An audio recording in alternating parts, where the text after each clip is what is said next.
Jamen, der er temmelig stor forskel. I den alder er der i det hele taget stor forskel bare på et år.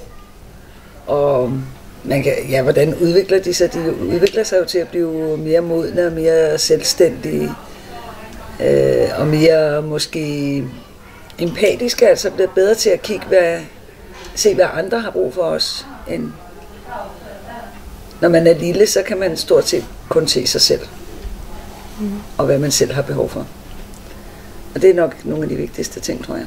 Ja, der er kæmpe stor forskel fra 4. til 6. klasse. Altså 4. klasses børn, de er stadigvæk sådan meget legende og impulsive, eller hvad skal man sige, og har lyst til at gå med i alting og er nysgerrige på rigtig mange ting. Selvfølgelig også på den måde, at de så kan være lidt mere urolige. Det kan godt kræve lidt mere sådan struktur for, at de har det godt med det. Men sådan, det synes jeg er meget sådan, dejligt med 4. klasse. Det er rigtig sådan, er så engageret og åbne og har lyst til alting.